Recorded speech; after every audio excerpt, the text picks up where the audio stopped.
as Asian, I need to see. So one thing I would say respect of others and learn from others' experiences. Respect the experience that someone has went through because you've never gone through it. Don't mean that it hasn't happened. Respect that other people have gone through an experience that to them is reality, is true. So respect of others and make sure you are respected. That would be my main uh, point I would want to pass on. Okay, good point. All right. So for anyone who is just now tuning in, happy Father's Day. We are with the fellas. We're just taking a little bit of their time today to just discuss all things fatherhood. So we want to thank you all for tuning in as well. We encourage you to connect with your dads or even take some of the questions that we'll be bouncing back and forth here, take them back to your own dining tables and into your own bedrooms with your misters and ask them whatever questions you may want to know. But we're talking about what value should every parent or father impart in their children. So Mark gave us a great head start on that.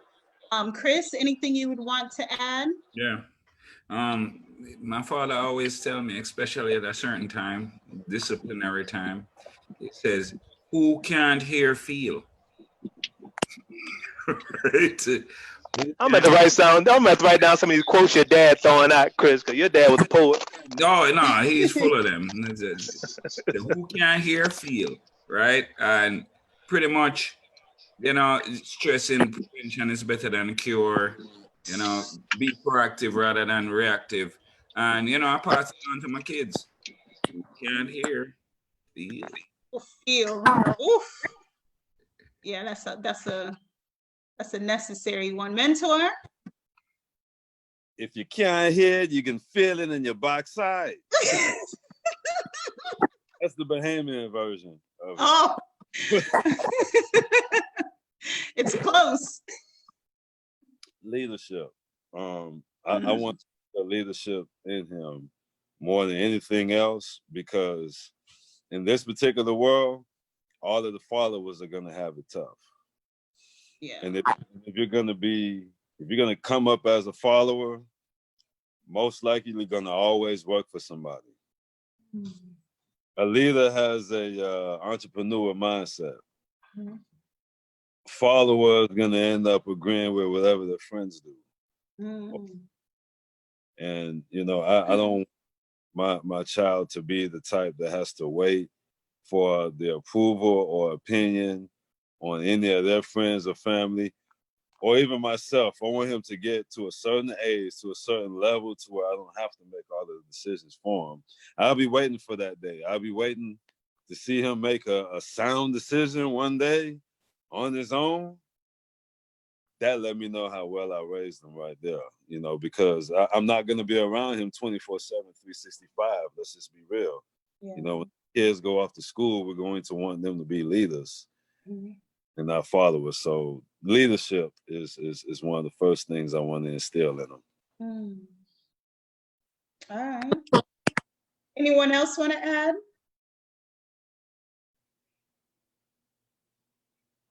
Okay, so some good points, because a lot of those are things that even as a mother of a son, I want to make sure that I'm incorporating as well. So great insight. Let's jump to the next one. So in hindsight, has there been a time where you didn't stand up for someone or something? It could be a person, it could be a cause, but you wish you did, and why didn't you at the time? So in hindsight, is there a time when you didn't stand up for someone or something, but wish you did, and why didn't you at that time? So let me jump to Chris first. All right, because this question is a little bit hard for me because I'm such an assertive person. So but I remember one time when I was young, there was this dog, this Rottweiler. Jamaica is the gates open. So the dog attacked us. So my friend was on the heavy side. So I jump and spring over the fence, and he couldn't make it. Oh, So dog bit him, and I was just sitting there trying to just show him, but I could have taken a stone or something and tried to hit the dog or try to do something.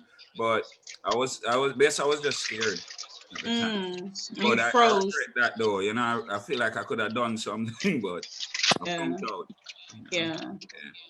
That's honest. Because a lot of times things happen, and in this sudden moments, you freeze and you don't Yeah, know what to do. And you got yeah. all the people watching. That's like what you should and shouldn't do. And you never know what you'll do in that moment, you know? That dog was terrifying. Yeah. Anyway, Jomo laughing. Jomo, what you got? What's a time when you wish you maybe should have stood up for someone that you didn't, or something, and you wish you did? Probably like since we on the point of Father's Day, I'd probably say like the relationship with me and my dad. That I'm older now, and some of the things that may have been talked about in his later years, or things that when we weren't talking, just the grudges and the pride. You know, just not having so much pride, and just talking it out and seeing it from a different angle. Because when you're older, you can sit back now and be like, okay, now I understand, or now I get it, where it's too late. So that's just something I just wish and I always say that, like, I just wish I could have done more. I could have said more. I don't think it would alleviate the pain, but just knowing that I had time to do those things and I did it. That's honest. Mhm. Mark, unmute.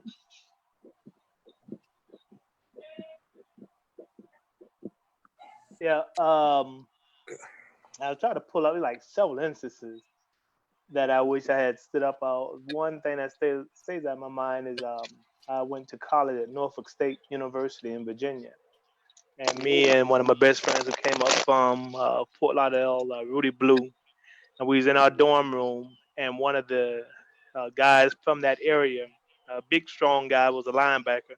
But like I think he's on steroids because he had a high, just always aggressive.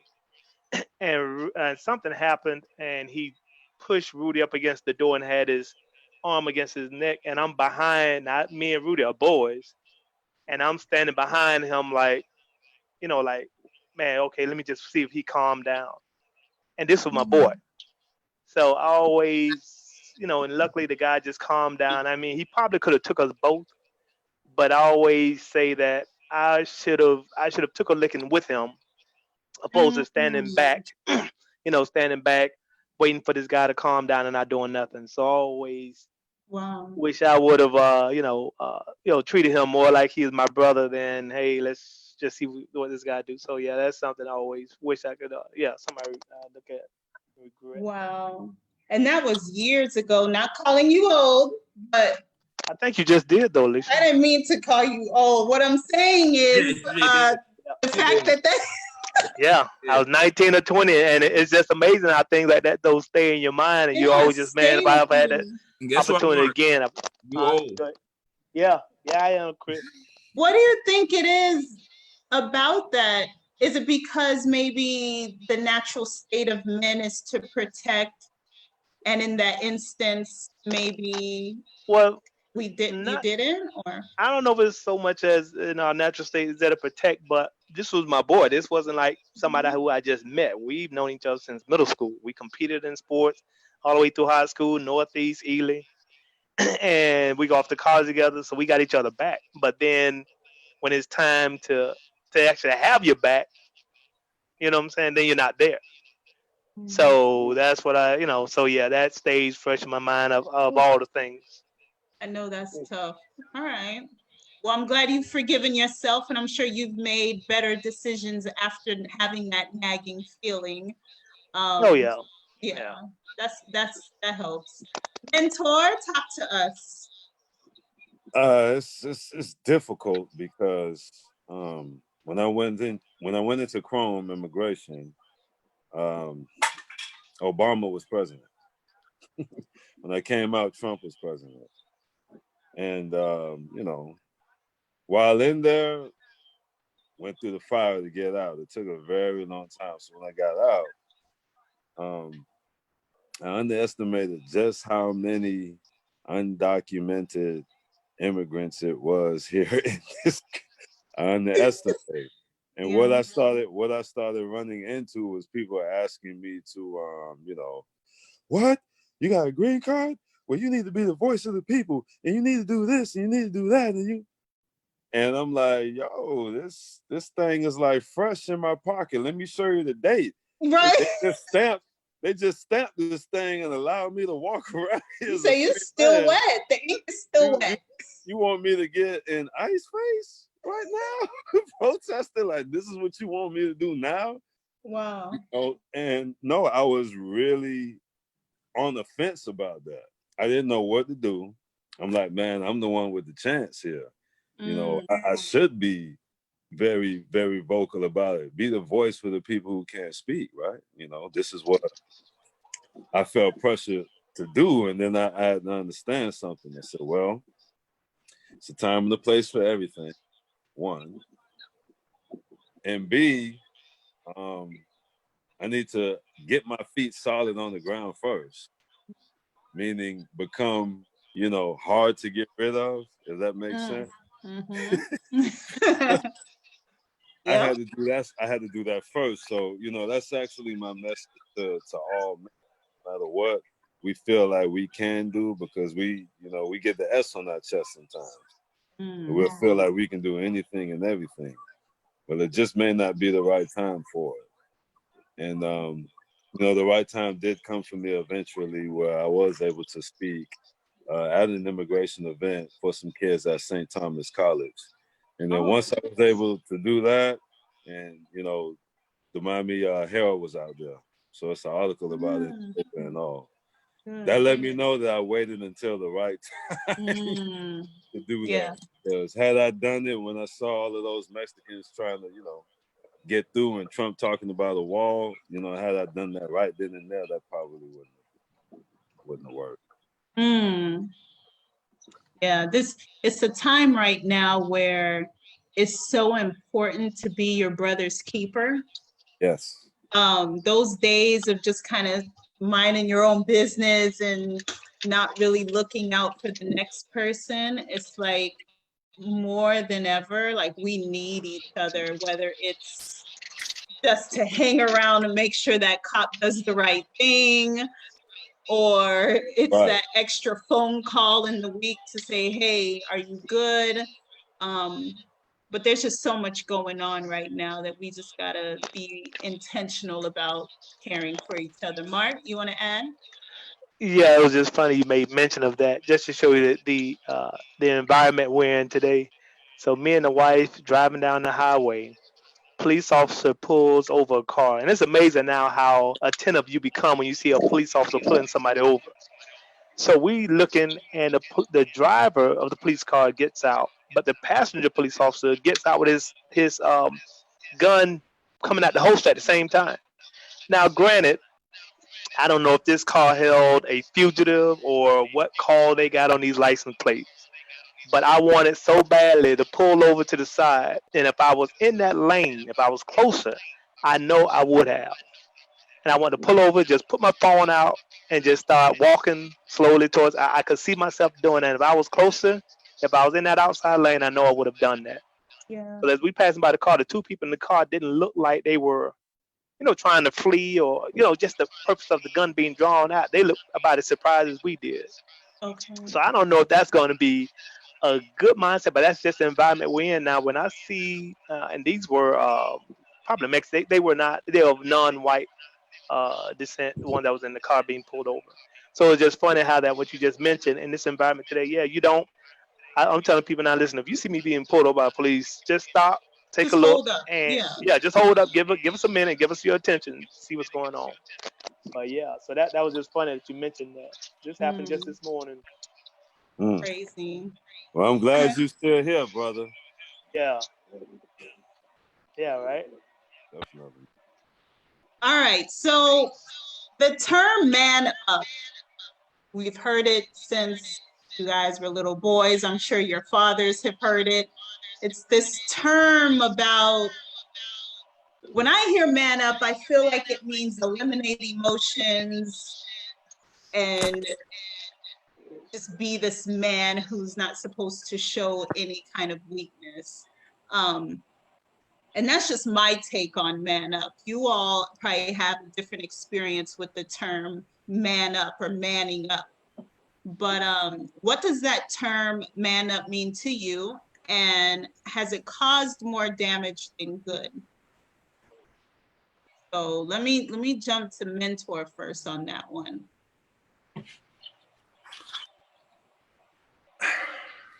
Well, again, you have two different types of men and boys being raised. You have the island style and you have the American style. Here in South Florida, anyway, you're gonna clearly see, you got your Haitians, Jamaicans, Bahamians, and it's a huge difference on how the father addresses their son on that very thing that you're talking about, man up, because the way society is run now, our tactics, our style will have us in jail. I'll tell you that right now. It really will have us in jail. And it's broad, from sexual preference to what you're wearing to how all of that. We have a very stern, strict. Yeah, you're supposed to cry, but it better be a good goddamn reason why you crying. I mean, the reason that you crying got to be so good that we shedding the tears. That's the type of tough love that we want to instill, because we realize the direction that the generations are going in now. Well, your skin is gonna have to be a little bit more thicker than before. It has to, because everything's coming at you. Can't be too sensitive. I want to be understanding and compassionate with all of these issues that's out here. I really do. But it's a dog-eat-dog world that we dog world that we living in right now. And if your skin ain't tough, might not make it. You might be looking for fights that you can't get out of if you don't have tough skin. If you have tough skin, guess what? You ain't looking for no fights. You're gonna dust your shoulders off, keep it moving, and if somebody come to you, they gonna wish that they didn't step to you. That's the type of tough skin that it depends. Women have a different way of raising sons, but a woman definitely can't raise a man. Respect the experience that someone has went out of. All right, Joe. Yeah, I definitely have to agree with definitely what Mentor just said. When we talk about man up, it's don't show too much emotions, uncross your nuts. You feel me? Defend your turf. If anybody come mess with you, let them regret ever coming to you. Because in today's world, you see it too often. People prey on the weak. They like to go at the weak. They like to poke at the weak. Right. And they probably see that person probably let something go past one time to where now they're getting bullied every day. And I'm not condoning bully, but that was just something that was, and it wasn't just from my mom. I mean, from my dad, it was from my mom too. You hear the term, "Hey, you get in a fight, don't get beat up. You're gonna get beat up twice in one day. When you come home, I'm gonna beat you up." And it's just stuff like that.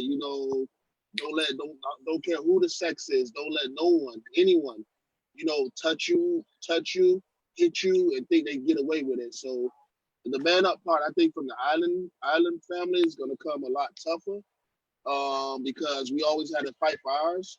We had to defend everything. We had to hunt for our food. From the country in Jamaica, we didn't have it. We didn't have it made like that. We had to go out there and get our food, kill the chicken, pluck the feathers, dip it in the water, get the blood, chop the head. That's what I was raised on. Go to the market, go get the fruit at 3-4 years old. So when you hear man up, it's just like, hey, all that emotional, get that shit out of here, man. Wow. Okay. Chris. Right. For me, it's just like everything else. You need a balance. So I definitely agree with mentor, and especially you can't get bullied and stuff like that to get out of it. I get that part. And Joe. But on the other end of the spectrum though, the downside to it is men don't really express their emotions. I think it's something that, you know what I mean, which we definitely need to do. So we bottle stuff up because you think that's not a man thing to do. So if a man is feeling down one day, he's not even saying to his friends, hey, listen, man, I'm feeling a little down today. This is going on. No, they won't even do that because they're going to hear, man up, you know? But I think that's a downside to it. I also think a downside to it is man up is these guys, sometimes they have these little instigator girls and they go out with them, right? And then any little thing they want them to go, oh, man up, go, get, right? And Hey, Chris, what's the instigator girl, Chris? Yeah. What is that? What is that? We'll call that kerosene oil in Jamaica, right? Those girls that just want you to just get hot head off everything. Oh, you sure look at me. And I actually saw a guy got beat down because he listened to this little instigator girl. Chris not telling y'all he was the one that beat him down. Right. That part. Well, Chris brings up a great part about the balance because from a woman's perspective, sometimes, and I'm not speaking for all, of course, but sometimes it could feel as though the only emotion you do show is anger because that one has been allowed for men to show, or the joy you get with sports. But it's like those two spectrums. I was about to go to the sports part because, you know, a coach at Whitechapel High School is going to address that particular football team differently than a coach at Miami Central, Miami Carroll City, Miami Northwestern High School. Those coaches, when they address their kids, we're talking about tough love. Sit in on one of them practices. Yeah. And see a player miss a play or something like that. You ain't getting nothing soft. Yeah. That's the difference. Mark, what you adding? Actually, I go with what everybody said, and Chris, I have nothing else to add. The balance, it could be depending on who it's coming from, it could be good or bad. So pretty much everything Chris just said. Okay. All right. I could be on this topic for a while, because there's a couple ways that this could be talked about, but again, I want to be mindful of it being Father's Day. I'm not going to take it up. But if we need a part 2 for this trust and believe, we will have that. But real quick, have you ever dated a woman that you believe? I know none of us are, psychologists. None of you have the ability to diagnose. But in your mind, do you think that you've ever dated a woman that had daddy issues? And if so, what did that look like? Chris, I'm gonna save you for last. Let me jump to, let me start with Jomo and the mentor. So Joe, have you ever dated a woman that you thought had daddy issues? Oh yeah. Yeah? Oh, yeah. What did it look like? It's one of it is very confusing. It really makes you sit back and think. Like, you really start questioning yourself. You really start wondering, like, are they joking? Are they for real? Like, is this really happening? Because they put so much blame on that. Like, no matter what happens, it could be anything. You talk to them, is what, my dad wasn't in my life, and it's like okay, all right. And it gets to the point where it just like, I feel like you're starting to make excuses for yourself at a certain age, because a lot of us are probably raised with one of the other parent not being in their life, and at some point that should make you tougher. It should make you wiser to understand that you don't want to go down that path in your growth, in your development. So you try to work on things that you know, probably were missing out on. You probably work on things that you probably know that your mom or your dad had a flaw in, where with them is just like, you know, their dad like really scarred them. Okay. All right. Mentor, talk to me. What did it look like? What behaviors did she exhibit that made you think that she had daddy issues? Okay, I've never dated a woman specifically who had daddy issues. Okay. So what I'm gonna do with this particular question is talk about the women who had a father present in their life that I dated, and women who didn't have a father Okay. in their life. Now that I can distinguish, because in the dating game, you know, that's one of the questions that come up with men. We gonna find out something about your parents, you know, at some point. And what I've noticed, okay, just my experience. Okay. You see this disclaimer? Look, I'm like, everybody in the chat, these are their words, these are their experiences. I'm not speaking for all women who've never had a father. All right, let me say that. Let me make that clear. But for the ones that I have dated, I've noticed that they gave up the goods quicker when they did not have that daddy present. Okay. And the ones who, you know, they had super dad. I'm talking about this dude he was a PTA member. He was everything. He was all up in her life, all up in, yeah. I mean, it took a while. Some of them had even 30 days, 90 days, 60 days schools, you know. That Steve Harvey thing. They had on lock and key, and there was no game that I could run, you know, to pretty much get it sooner. And it's not even all about sex. It's really not. Just their mentality, what they laughed at. They were a lot more mature when that father was present. And does it matter? Of course it matters. I mean, you can see it matters. A lot of women, they want to pound to society, I could do so much without a man. And a lot of them are. But we're very relevant out here. We're needed because you're going to see the difference in your daughter. And your sons. And because your son. It is very real that men have daddy issues too. Again, for the sake of time, I'll be mindful, but men have daddy issues too. And that unfolds very differently in relationships as well. When they're looking for validation in places that they just won't get it, but they're at least trying to.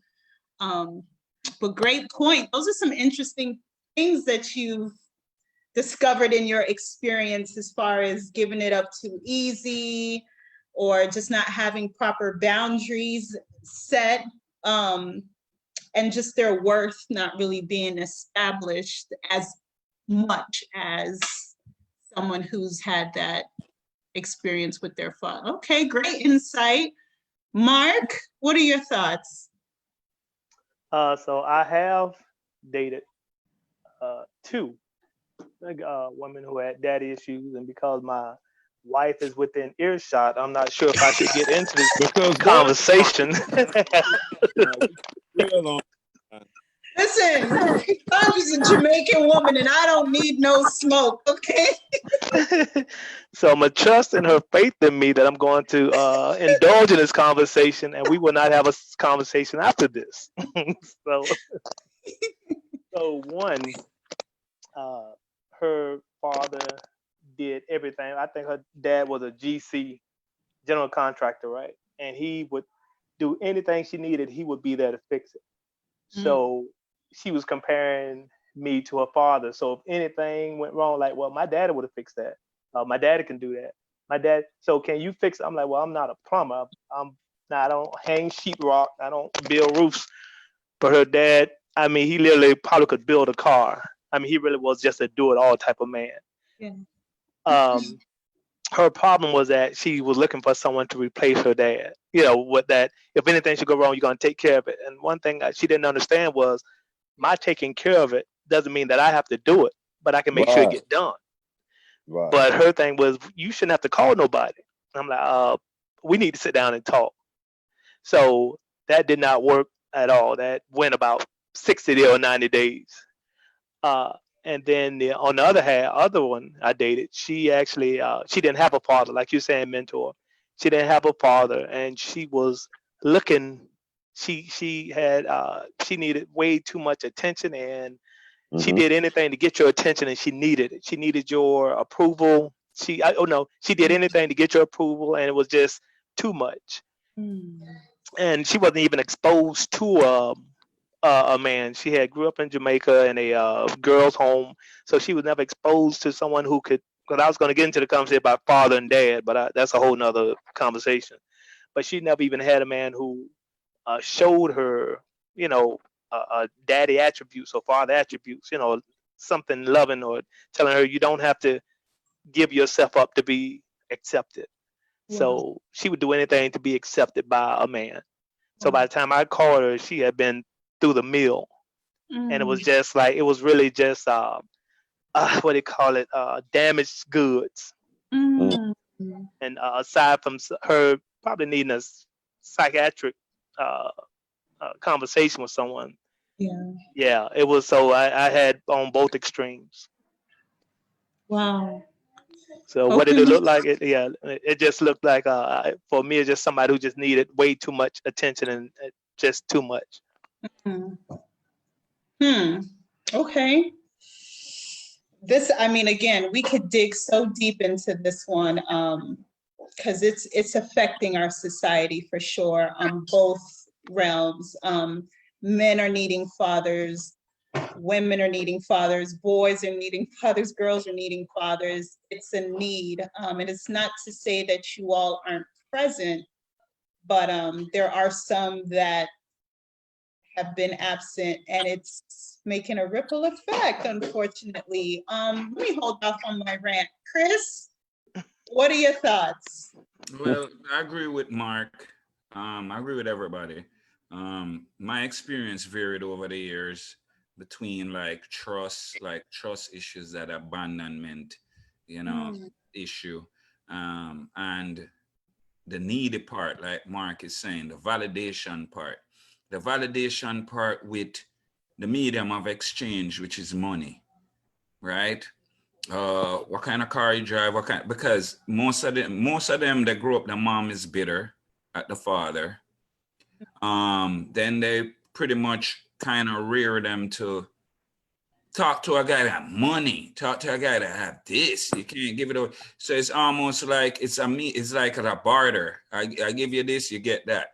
So the downside with this daddy issue is now they want you to save them. Mm. They don't even want me to save my kids. And Chris love the kids. Chris love the kids. Yeah.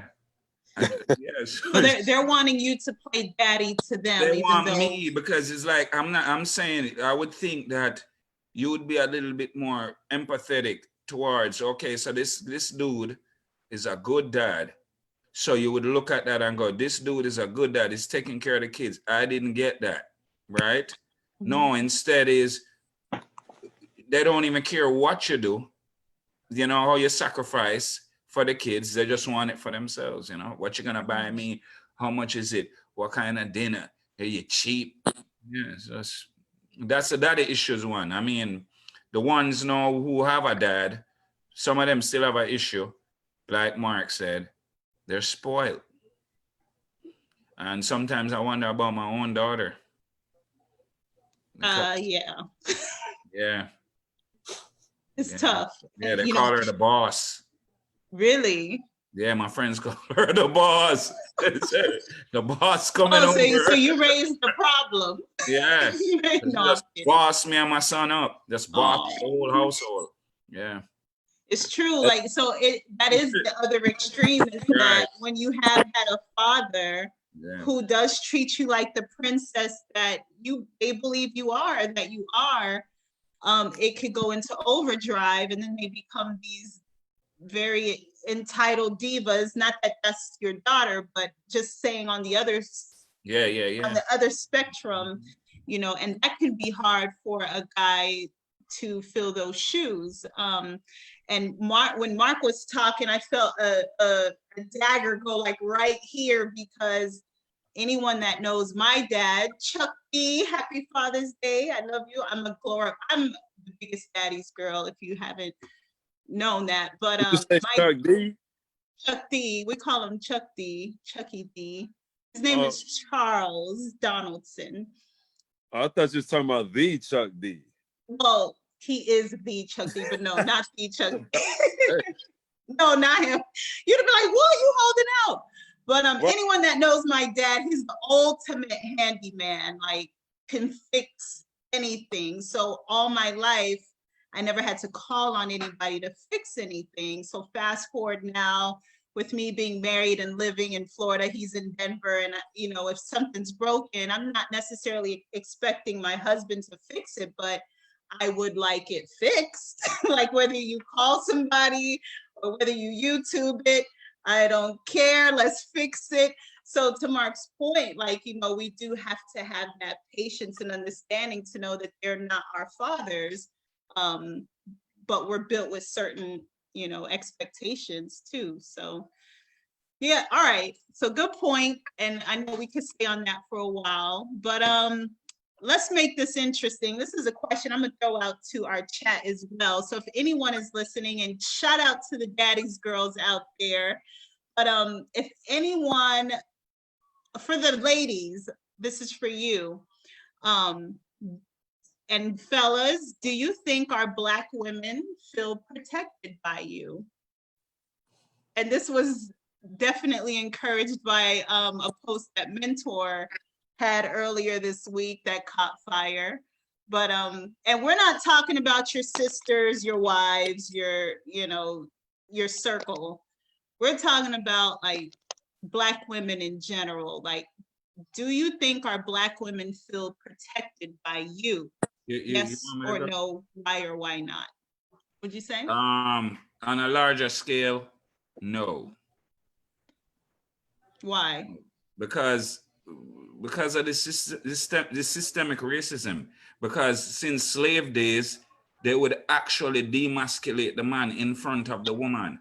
Yeah. And that's what they do. They lock us up in jails, they brutalize us with the police, they make it hard, redline you, make it hard, and they make it that they are the ones that can do something for the Black woman. I can protect you, I can make you this, I can provide. These guys can't provide. They're out there worthless, in jail, in prison, doing whatever the setup is. So in the grand scheme of things, I don't think Black women feel protected by Black men. I mean, maybe now with what's going on, it brings certain awareness to why we are, but they made it made a priority that we're demasculated. You know what I'm saying? It's almost like it's almost like the pool, the game of pool, you know, black ball, you know, the aim is to get it off the table, right? Yeah. The black seed, sorry. All right, let's go around with this one. Mentor? The post that you're talking about, it infuriated me at first because I saw some young ladies commenting on there and they were like, none at all. Like who? And I was just dumbfounded, like, really? So you think if some dudes, you know, was jacking you on the side of the corner, like I was looking at who I was commenting and I was shocked that many of them felt like, okay, so if you're in my presence and something like this is happening, you actually feel like I would just allow this, you know? And then I had to stop taking it personal. And I had to think about what all they were happening in their own lives, their own individual experience. Then I began to understand it better. And outside of, you know, you got the brother, the son, few cousins. There's always that one cousin that can't fight, right? Few cousins. Daddy for sure. You know, daddy is like impulsively. That dude in high school who always wanted to smash and never did, listen, ain't nobody protecting you more than that dude today that wanted to smash in high school and he never find that dude, okay? Find him. Find him. Outside of that, though, I had to think about it myself. I'm like, man, you know what? Some of these videos I'm seeing on YouTube, I honestly understand why they feel the way they feel. You know, outside of that small immediate circle, it's like you can see it, man. You can see it. Wow. Mark? You asked this. I'm like, is it fair for us to answer how women feel? I would say I would have to think. How can I answer this? Do they feel protected? I know the women I've been around, they feel protected. And that's one thing I was instilled with, make sure they feel secure and protected. I don't know how to answer that, Alicia. I don't know how. I'm like mental. I'm looking at this, the people that's responding. They like, no. I'm like, God. I'm like, what have they? What experiences have they had? And like you all saying, most people now, one thing I always ask people when they start trying to do a survey, how many people? I would ask most of these women, how many times have you been in a situation where you had to rely on a black man securing you or making you feel secure? And if you can only put out 3 or 4 instances, I don't think you're in the position to say black men don't make you feel protected. So, Okay. Good so point. on that one, I'm gonna let that one go to the rest of the panel. I don't know. I don't. That's a good question. I don't have an answer for it. I don't know if they feel protected or not. But yeah, I'm looking at their responses and I'm like, well, damn, what are we doing? So yeah, I'll have to listen. I'm gonna listen to the panel on this one. Okay, that's fair, Joe. What you want to add? I definitely want to agree with them and say, I see why, we're saying no. This generation, they're built different. But also the women aren't protecting themselves either. They're putting themselves out there, to make fellas not want to protect them. If you meet a girl and you see her doing these things, and once again we go back to social media, you see her doing these things on social media and acting a certain way on social media, back in your mind, it's probably like, she's just here for this, and because he probably was putting on social media too, or putting on at the party, wearing his jewelry, his fake designer and those things. And when it's crunch time, he's not going to defend her, but she probably wouldn't defend herself neither. Wow. That's a very interesting point, Jomo, that I didn't even think about, but great point. So In part two, I want you to reverse the question though. Yeah. How many men feel protected by the women? I want you to reverse the question in part two. Yeah. And also, Alicia, that's what I mean by that, Alicia, is that we grew up and we saw, mom's dad, mom and dad riding and dying for each other. It wasn't always just, daddy, dad. We saw mama, standing up when it came time to stand up. And what I'm saying is that there's a lot of women out here that don't really give some fellas the reason to even make them think that they should protect them. Mark? And that's, that was part of my response also. Like when you say protection, are you saying like physical protection? Are you feeling secure, protected? Are you feeling like someone's who's there to take care of you? Kind of a little bit of both. Like, of course, the physical protection, it could be the emotional protection, not necessarily the financial aspect, but the spiritual protection, like just the overall covering. Do we feel that from our men? And why not?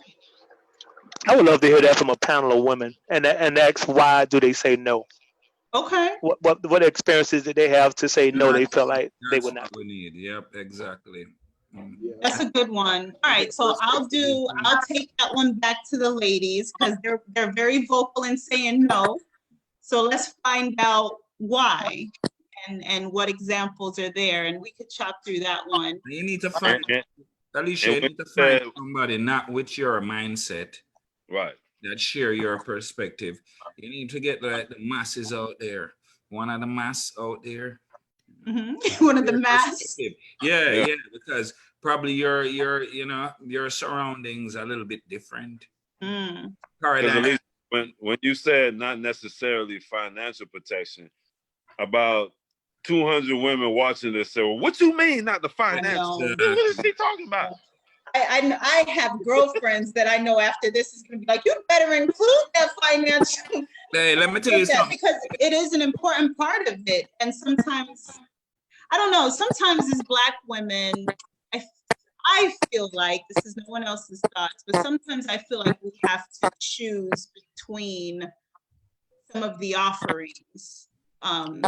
And I'll get to that in a whole nother episode. But let me ask you something. Alicia, going to Mentor's point. That song, Ain't Nothing Going On But the Rent.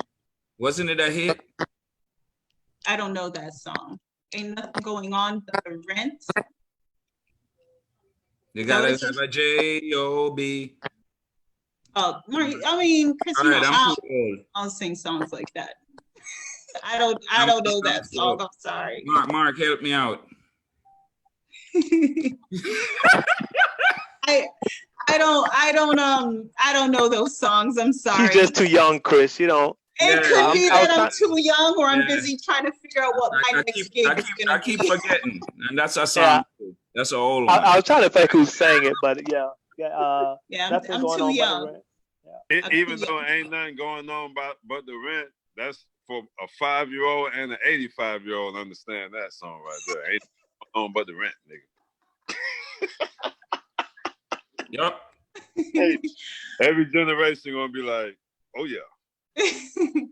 All right, so kind of along the lines of protecting our women and just the overall consensus of our culture, if you would, when do we push back on degrading aspects of our culture? Let's say, for instance, music. When do we begin pushing back on some of the narrative and behaviors in order to move the conversation forward and more productive? Like all these degrading rappers and rap videos, and I'm not just blaming rappers because there's a couple that I actually like, but there are some aspects in our culture that is doing, of course, more damage than good. When do we begin to push back on all of that? You know, Alicia, I want to add something to that, because again, that's one of my pet peeves. Is that, you know, I grew up, my brother, one of the first movies I went to go see was Richard Pryor live on Sunset Strip. I was probably about 11 years old. And the only reason why I went because my brother had to babysit us. And he wanted to go see the movie. And he told us, y'all better not tell mom and dad I took you, me and my younger brother. He was 4 years younger than me. He said, take y'all, I want to go see this movie. Y'all better not tell mom and dad where we went. Better not say nothing, blah, blah, blah, blah, blah, blah. I say all that to say this. We've been exposed to hard rock, acid rock, dirty pictures, nude pictures under the bed when you was a little boy. But your parents instilled in you the difference between entertainment and real world. So it never bothered me that rappers was on the talking about, this and that, using all the verbiage of a woman's body or bitches and hoes, whatever. I knew that was for entertainment purposes only. I knew that had nothing to do with, but I was in a household that produced a mindset of being able to separate reality from someone just trying to make a dollar. Exactly.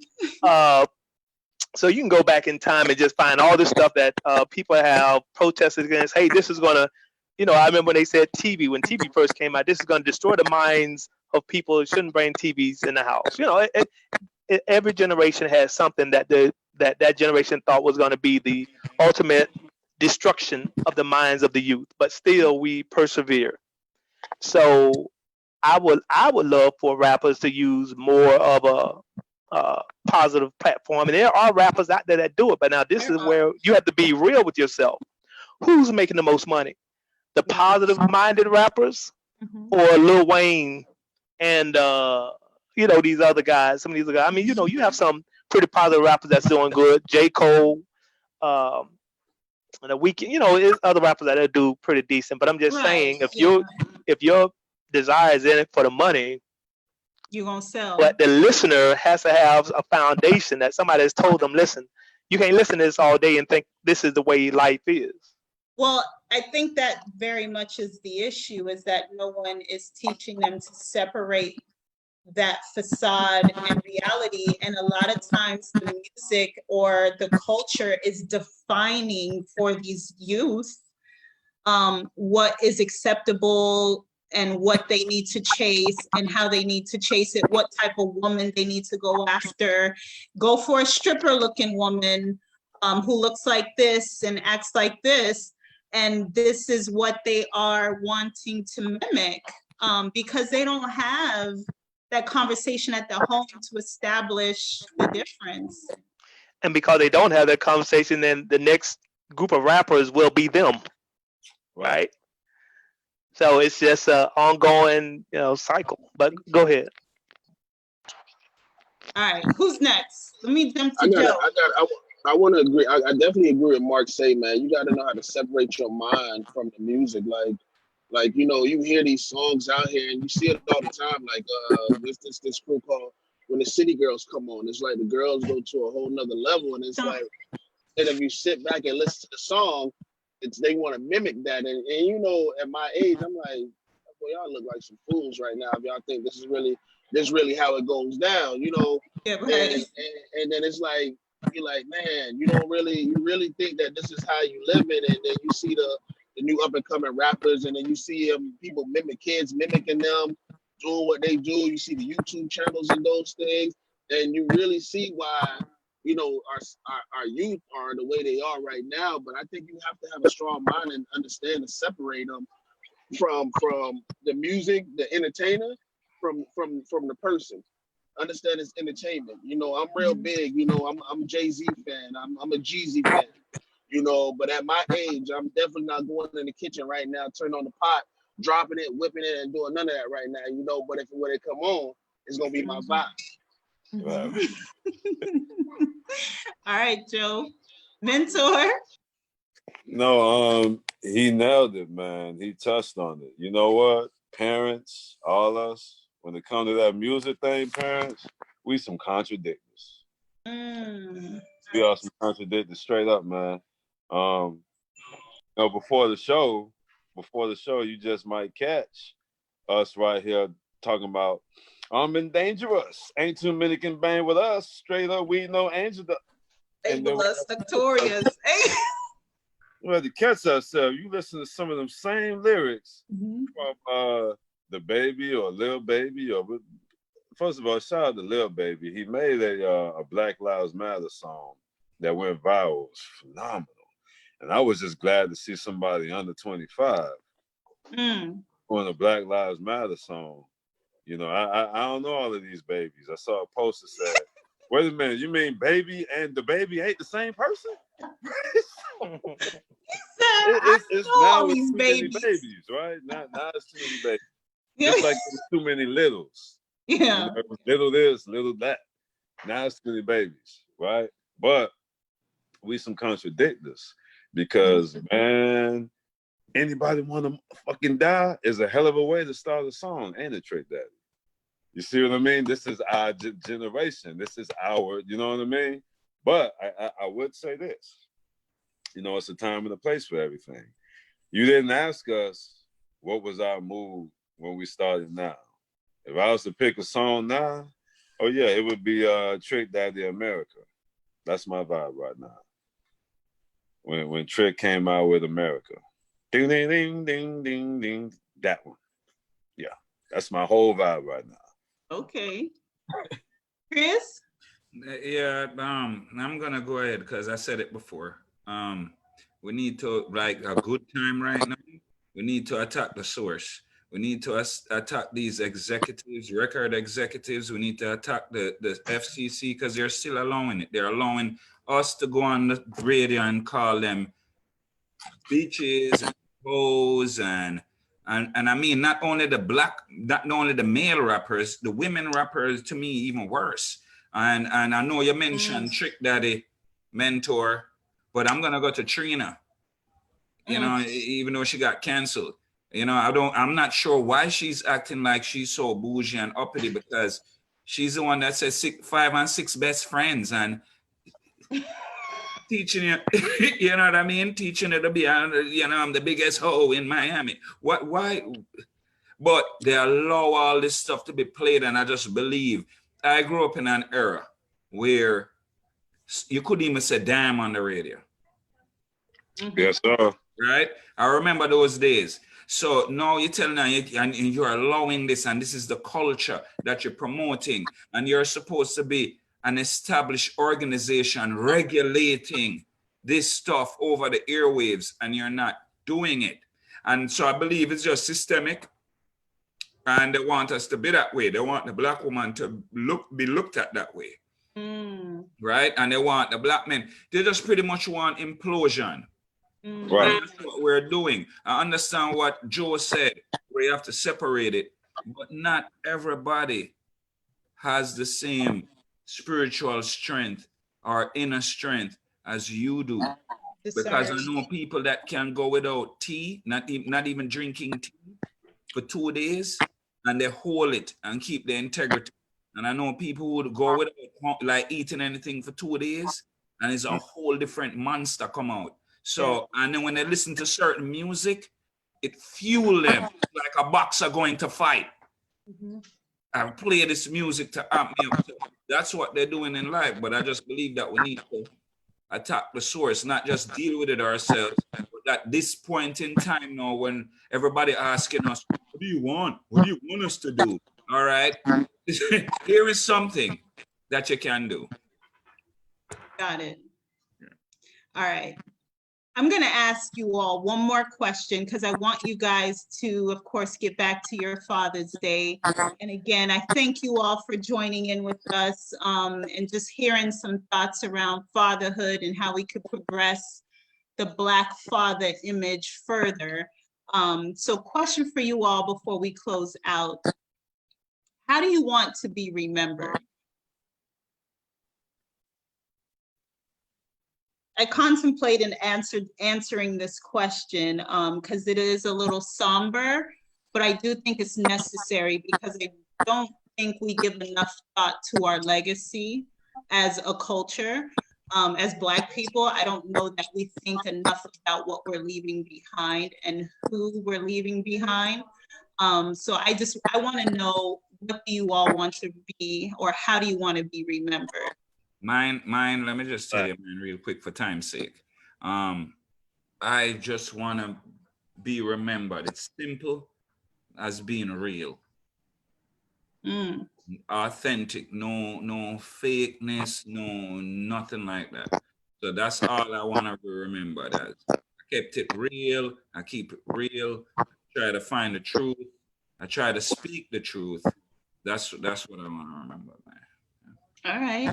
And even for the folks who are joining in with us in the chat, go ahead and let us know via comments, like, how do you want to be remembered? But let me toss it to Mark. Mark, how do you want to be remembered? Unmute.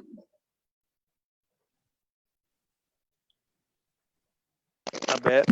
I want to be remembered and known as a man whose faith was so strong in his heavenly Father Yahweh that he forsake all. That's all. I just want to be remembered, and whether or not I be remembered in the minds of men, I just want to be known that my heavenly Father knew me. So that's what I would want to be known as, or remembered as. Okay. So the Jamie Foxx lookalike whose faith was, okay, got it. No, but great point. Yeah. All right. Joe? Definitely hitting some of the both the fellas said so far, but I just want to always be remembered as someone that you know, that grinded, that was a grinder, man, that showed you how to do it, how to go hard at it every day of the week. Someone that you know, never believed in himself more than any, that didn't actually give anyone else the chance to believe in me more than I believe in myself. Just someone who's very strong spirited, someone who's you know, believes in the man above, and that's someone that you know is going to take his shirt off his back, you know, if you need it. And like Chris said, man, just remember that's being authentic. In life, you'll realize that you come across a lot of people and they'll say they want it real, but they can't handle real. You know, when it's right in front of you. So those are the things that I want to be remembered as. And I'm pretty sure, Chris, those people probably look at you different because they thought that, oh, he was too real, or oh, he did this, and they want to spray your name. But you knew that you was real, and you knew that you was authentic. And 99.9% of the people that fool with you, they knew you're authentic too. Right. All right. Mentor, how you want to be remembered? In the game of chess, the game is over when the king dies on the board, and the queen is the most versatile, helpful asset given to the king from the Lord. Women, please try to understand that with a real man, we need to get on one accord. We all have flaws, and every man that makes a mistake does not deserve to end up behind bars. Great fathers and real men in the streets. I want to make sure that we don't become extinct, so I'm implementing some man laws. It's a burning desire within me to take back what's rightfully ours. Get back our respectability as a direct result as a real man who can properly play his part. And man law number one, used to want to be almost anything in this world but a bum. Women need to see us being more competent than just being able to make her come. And man law number two, whoever you select as your boo should be a great representation of you, because if not, they'll just make a mockery out of you. And man law number three, it's hard for people to believe in what they cannot see. So if one doesn't see any fruit, best believe that no one will want to climb that tree. And with man law number four, Indian givers just simply need to give more, and we just simply need to stop swagging our pants hanging at the corner store. And with man law number five, if you get into another altercation with another brother just to stay alive, too many of our men are getting murked in the streets before the ripe old age of 25. And with man law number six, hardworking men love to take what's not even broken and try to fix everything just for the sake of an upgrade, then end up with a downgrade who throws shade. And all of a sudden, you end up having to buy a 350. Well, man law number seven, 8 kids from 7 different baby mamas is a lesson that we should not want to find out the hard way. Where is the protection? Where's the investigating her background and all of the STD testing before the magnum comes off of that erection? And with man law number 8, it doesn't matter if your mate is with or without that Coke bottle shape. You got to watch out. Some of these women want a real man, yet their hair, nails, breasts, eyes, eyelashes, and gluteus maximus are all fake. Man law number, we're sexing like we got 9 lives, bragging about how we accumulated and then penetrated 9 dimes. Unprotected, disrespecting our marriages more than 9 times. I wonder if contracting AIDS with a punishment then fit the crime. I wonder if many fellas be skeeting into these chicks just because she's fine. What kind of dumb, great reason is that? These are the signs of the times, but every time we wake up in the morning with another chance to do it all over again, let's just make sure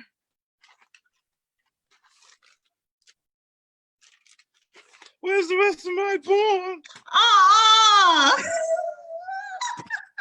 Man, so how you do that, bro? You left us. Hold on. Let's make sure Right, we I'm keep like in mind suspense.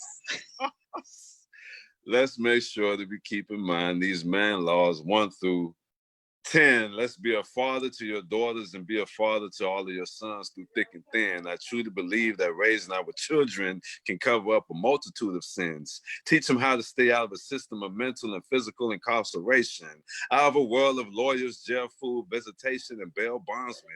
These are only 10 suggestions to the questions someone asked me with so many problems going on with our young men today. Where do we begin? That's what I want to do. That's how you want to be remembered? Okay, not bad. The 10 rules, the poet. Of course. All right, fellas. I thank you for your time today. We will be back same time, same place next Sunday. To our viewers live and those who re-record, We appreciate your support. We look forward to your insight, your questions, and your feedback. Send them along this week so we can incorporate them next Sunday. And for the fellas, I hope you have a great rest of your Father's Day. Thank you, guys. Thank you. Hey, Bye. thank you for having us. Bye. You guys stay safe. Hey man, happy Father's Day. Yeah, you too.